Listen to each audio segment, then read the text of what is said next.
అందరికీ నమస్కారం. నిన్నటి నుంచి మీరందరూ ఒక వీడియో చూస్తున్నారు. కొన్ని ఫోటోలు పెడుతున్నారు. సభ్యత, సంస్కారం లేకుండా కొన్ని కుక్కలు నా కుటుంబాన్ని, నా పిల్లల్ని, నా భర్తని అందరిని అవమానపరచాలని ఉద్దేశంతో కొన్ని ఫోటోలు, వీడియోలు పెడుతున్నారు. నేను ఈ కుక్కల్ని పట్టించుకోవటం ఎందుకులే అని 2 రోజుల నుంచి దానికి సమాధానం చెప్పకూడదు అనుకున్నాను. కానీ నన్ను అభిమానించే వాళ్ళు కొంతమంది అసలు విషయం ఏంటో తెలియక కంగారు పడుతున్నారు. అందుకనే ఈ వివరణ నేను ఇస్తున్నాను. ఈ నెల ఇవి పెడుతున్నారు గాని ఆగస్టు 29వ తేదీ నా కొడుకు పుట్టినరోజు. ఆ రోజు నా ఇంట్లో విజయవాడలో నా కొడుకు నేను పార్టీ చేసుకున్నాం. నా కుటుంబం, నా పిల్లలు, నా భర్త మొత్తం అందరం కలిపి భోజనాలు చేసుకున్నాం. పిల్లలు డాన్సులు చేసుకున్నారు.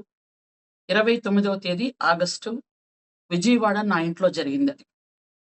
తర్వాత 31వ తేదీన మేము తిరుపతి కొండ నడుచుకుంటూ ఎక్కాం. 1వ తేదీ ఉదయం తిరుపతిలో దర్శనం అయింది మాకు. ఆ రోజు రాత్రి మళ్ళీ విజయవాడ వరదల కారణంగా నారా చంద్రబాబు నాయుడు గారు పూర్తిగా కలెక్టరేట్లో ఉండిపోతున్నారని నైటే నేను ఇక్కడికి వచ్చేసాను. అయితే తిరుపతిలో నేను పద్మావతి గెస్ట్ హౌస్లో ఉన్న అసలు సందర్భాలే లేవు. నేను కానీ, నా కుటుంబం కానీ, నా అనుచరులు కానీ, నా స్టాఫ్ కానీ ఎవరు కూడా పద్మావతి గెస్ట్ హౌస్లో లేవు. అయినా ఒక అమ్మవారిని కొలిసే వ్యక్తిగా, ముత్యాలమ్మ తల్లి జాతరను జరిపించే వంశంలో పుట్టిన ఆడబిడ్డగా నేను చెప్తున్నాను. తిరుపతిలో అలాంటి పిచ్చి పనులు, పనికిమాలిన పనులు ఎవరు చేస్తారో మీ అందరికీ తెలుసు. నిజంగా అట్లాంటి పనులు చేసినా, ఆ దేవుణ్ణి అవమానించినా ఇంతకు పూర్వం ఏమైపోయారో మీ అందరికీ తెలుసు.